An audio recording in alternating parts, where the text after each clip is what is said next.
Onabas Hussain here from FightHype.com, and I'm here with promoter Frank Warren. Frank, how are we doing today? I'm good, young man. How are you? I'm good. Obviously, finished the press conference. First, I want to talk about Martin Murray. He made a point where he feels like he's been overlooked by his promoter. What's the response back to that? I'm sorry he feels that way. I'm not overlooking him, I can assure you. I got the utmost respect for him and what he's done with his life and with his career.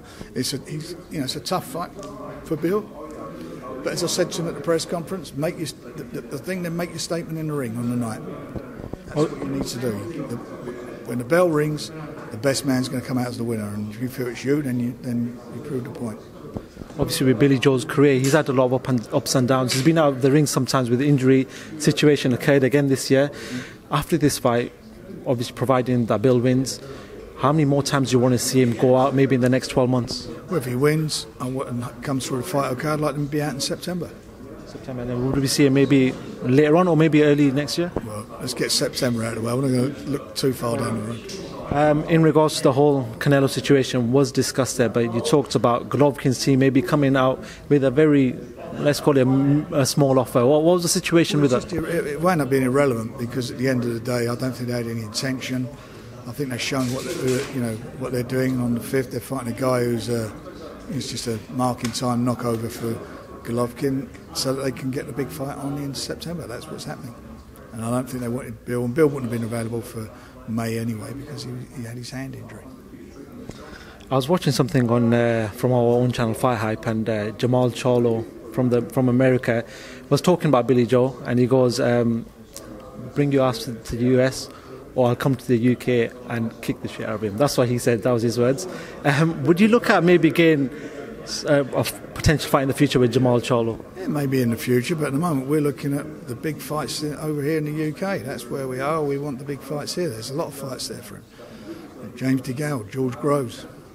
They're big fights. They're bigger fights than Charlo, that's for sure. Fair enough. And obviously, you announced the other week the return of the big man, Tyson Fury. What's the latest in regards to that? There's certain rumours obviously coming out in regards to the BT Sport pay-per-view, but you've already squashed. It's not pay-per-view. Squashed them. We're announcing that. We'll be announcing that, as I said, in due course. Okay, and finally, Frank, what message have you got for the fans who are going to be tuning in? You've had actually. Let me actually. Sorry, I was going to ask you one question. We saw Zolani Tete fight against on the Carl Frampton undercard.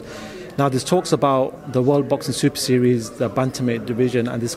I've read somewhere, but I need you to confirm that you maybe not going to be entering Zolani into the World Boxing Super Series. I haven't made any decision on anything. I've not had any negotiations about it yet, so we'll see.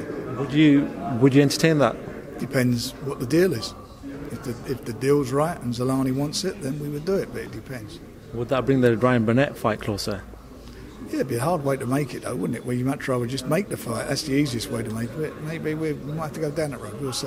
Frank, you know how it is between yourself and obviously Matchroom.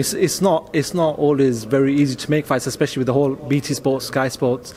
It's easy to make it because you're saying that TV companies will stand in the way or promoters will stand in the way, and I made it very clear.